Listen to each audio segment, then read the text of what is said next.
Welcome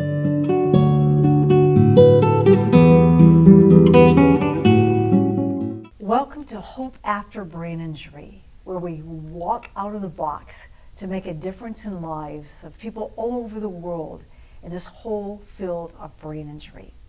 I'm Patty Foster, a survivor of severe brain injury. I was dead at the scene, and now I'm so blessed to be high functioning. As many say, I'm in the less than 8th percentile bracket of the entire world. So I'm grateful that I get to walk and give hope and bring hope or stir hope within people of not to give up. With me is the founder of Hope After Brain Injury, Dr. Dina Adams. Hi. We are so delighted to have Dr. Simon Driver with us. And I loved what he had to say earlier, Patty, in your first segment, is we were going to talk about exercise and brain injury. And you said exercise, very simply, is movement. And I love that. I think we'll have a great time just talking more about that. Yes, yes. So I know where you are right now in dealing with brain injury and the healing of what you're in the midst of, even at this very moment as you're viewing this or listening to this. We strongly encourage you, don't give up. Yes. Don't quit. No. Don't stop. Ask for help. And let family members come along or someone come along to bring hope, to take that next step, to take that next breath. Dr. Simon Driver is with Baylor, Scott & White, and he does lots of research in the field of brain injury and beyond, of how to improve life after brain injury. So Dr. Driver, thanks for being a part of another segment of Hope After Brain Injury and Hope Lessons that we pass along. Thank you. We talked about as movement and exercise and brain injury. There was also a part that I really wanted to talk with you about, wearable devices. Tell our viewers, audience more, what does that involve, wearable devices for the brain injured? Yeah, wearable devices really can help people kind of in different ways with exercise. They can help people remember when to exercise and kind of prompt you if that's an issue. It can help people track how much activity they're doing, how far they're going, how intense they're exercising. They're really used as kind of a behavioral tool to really support exercise. And they could be things you wear on your wrist, they could be on your phone. So there's a variety of different kind of approaches. There's lots of apps you can download for free that can kind of prompt you to move. If you've been sedentary and sitting still for a long period of time, you can kind of set reminders so the app will actually detect that and it will tell you, hey, you've been sitting too long, why don't you get up and move? So it will help you remember to do those things and kind of build those little breaks and periods of movement and exercise into your life. Nice. And then, you know, for people who are competitive and like tracking what they're doing, you can track how far you've gone, how hard you've worked out. And a really neat way to kind of engage with your exercise. And there's apps where you can share that information with friends and family, and you can kind of compete with each other or motivate each other. Nice. So lots of different ways that wearables can kind of be used to support your exercise behavior. Sure. And you and Dr. Adams may know some of those apps you could pass along to our audience that you've seen really make a positive difference in the lives of brain injury survivors as they exercise and experience some of those wearable devices. Have you had some that you can recommend that would help us, apps? MyFitnessPal is a great app, and that you can kind of track activity in that. You can also track what you're eating, which is great to kind of track calories, which is another kind of really important piece around exercise and health. Say the name of that app one more time. MyFitnessPal. Okay. It's very MyFitnessPal. Apps for that can make a difference. What about eating or certain things, especially in these days, so many people have to watch, you know, like gluten-free and different things that they're not able to tolerate. Are there certain apps that talk more about, as a brain injury survivor, Dr. Adams, are you familiar with some of those that really connect with the eating or things to avoid or would help in different areas? Well, it's a great question, Patty. I'm not really familiar other than my Fitness Pal that you can actually put what you want to eat, and it'll help you track how many calories, you know, what's healthy, what isn't healthy, that kind of thing. The other app that has been helpful to many brain injury, and it was actually designed by a brain injury survivor, is called It's Done. Nice. ITSDONE. And it's a free download. And that not only helps with fitness, but it also helps with reminders. Take your medication, you know, when to eat and that kind of thing. Yeah, because we forget so much. We can write it down and still we forget. So It's Done app and My Fitness Pal app. Wonderful, wonderful.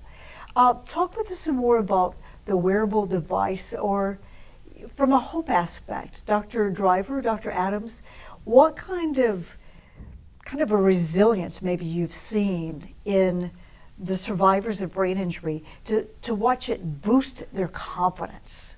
Talk with us about that.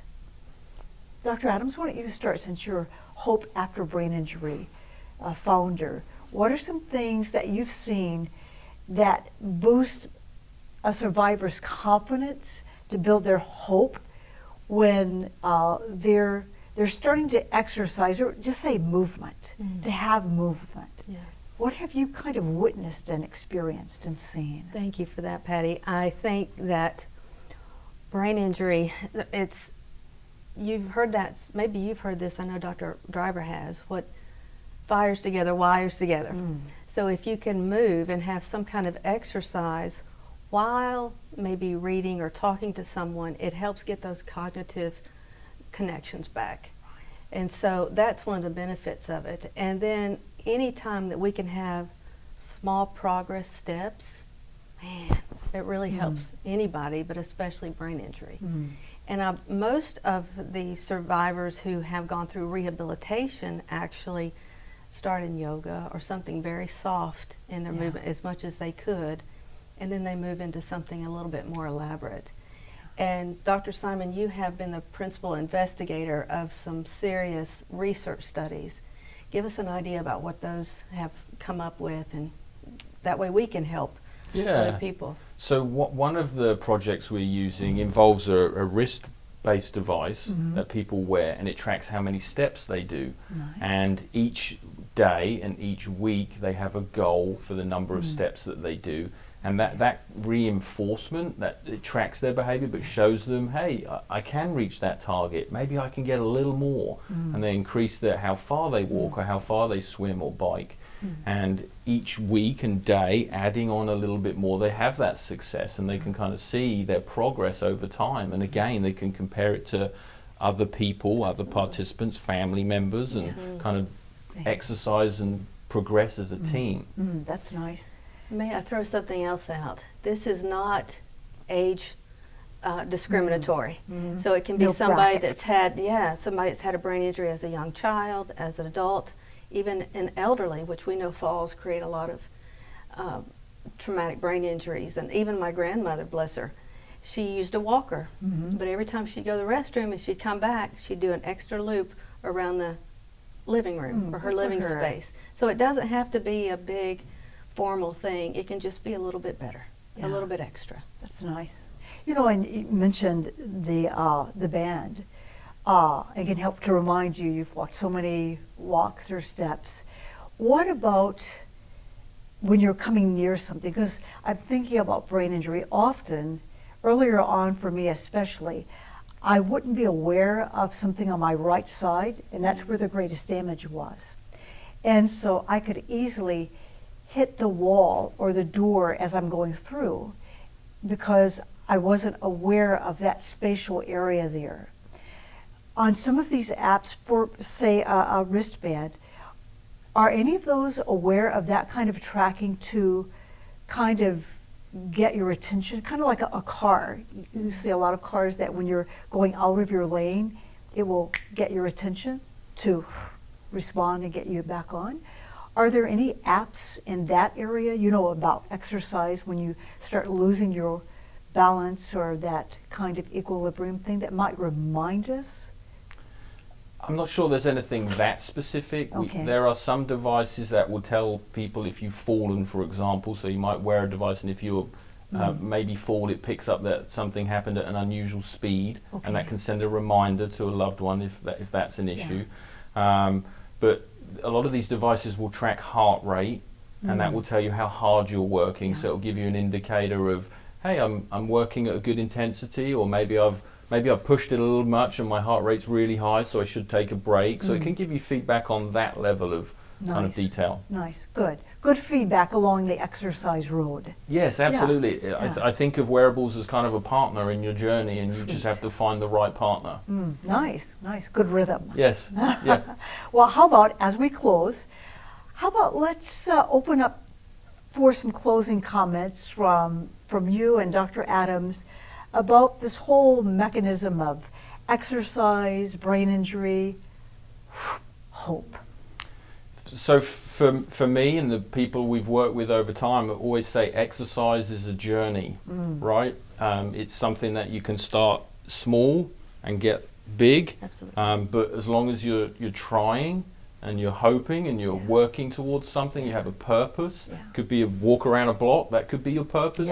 Could be a triathlon, could be swimming with family, whatever your goal is, as long as you have that goal and you have something to work towards. Getting exercise in any way is really important, and it's a journey. It happens over time. It's not going to happen immediately, but it's something that should be fun. That's nice. Not immediately often, but over time. It's a lifestyle behavior. It's something that you add into your lifestyle. Nice. You can do it over time. Yeah, nice, very nice. Dr. Adams? I think it's wonderful that Baylor, Scott and White they are premier in studies. So if any of you want to be a part of a study, you can go to the website Baylor, Scott and White. We'll have on the bottom of your screen. So if you want to just kind of be a part of one of those research studies, you can get a wearable device, different things, and a coach, a life coach or an exercise coach. And so I'm just glad that these are more opportunities for people. And as survivors, you want to be able to give back and you want to get better, and the family wants to do the same. So I love that you guys have that. And I appreciate every one of you guys as you work to try to get better. And I would say my big word that goes with hope is pace. You don't have to speed it up. You don't have to slow it down. You can just have your own pace. And I think that's wonderful. Yeah. So thank you very much, Dr. Driver, for joining us today to give us some insight about exercise and brain injury and how to do it, as you say, in a healthy lifestyle kind of way.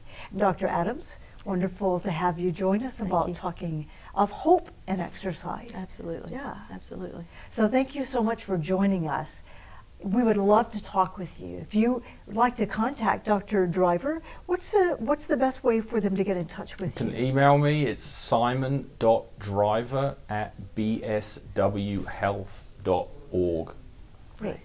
Simon.driver, E-R, at bswhealth.org. Great.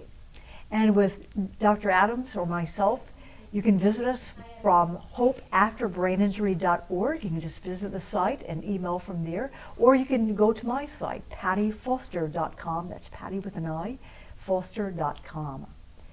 We look forward to spending more time with you as you continue this journey, as you said, of brain injury that helps to improve awareness of brain injury, as you often say, Dr. Adams, to bring not only the survivor, us individually, hope, but to the family, to the friends, even the healthcare workers. I wish we had more time so we could talk about that importance of hope and that encouragement for each of you, the staff of healthcare professionals in the field working with brain injury. So we will look forward to being in touch with you again at Hope Lessons of Hope After Brain Injury.org.